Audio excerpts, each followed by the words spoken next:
teraz máme kotel vo vypínacom provoze, budeme ho chcieť zapnúť, stlačíme 3 čiarky, rozblíka sa nám na ľavo hore symbol vytápiení, potvrdíme ho OK, blikajú symbol vypínací provoz, vytápiení, potvrdíme, bliká nám vypínací provoz, takže posunieme sa šipkou doprava na vytápiení, teraz nám bliká vytápiení, potvrdíme OK,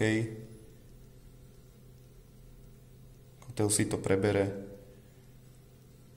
a už tam máme vytápiení. Potom ďalej, keď budeme chcieť topiť, prídeme k elektronike, znova 3 čiarky, presunieme sa do vytápiení, potvrdíme, sme v topnom okruhu 1, zídeme dole, provozný program, potvrdíme OK, vypínací provoz, musíme zapnúť topenie ATUV, potvrdiť,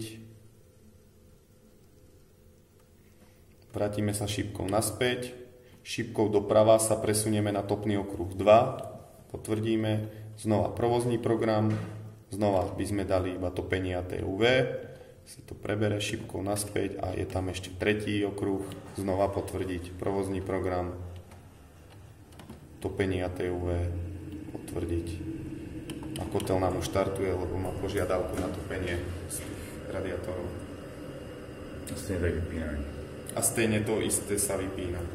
Je vlastne vytápiení, sme v topnom okruhu 1, provozný program, vypínací provoz, je to vypnuté.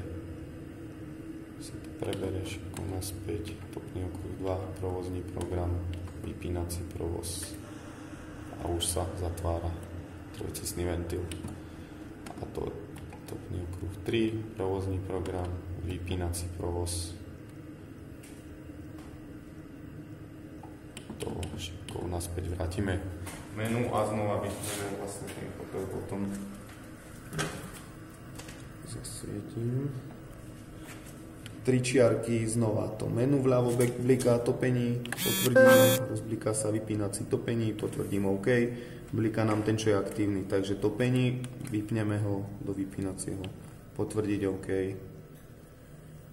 Na kotli sa potom zobrazí symbol, že je to v vypínacom provoze, kotel za chvíľu zhasne. A to isté spravíme na druhom kotli.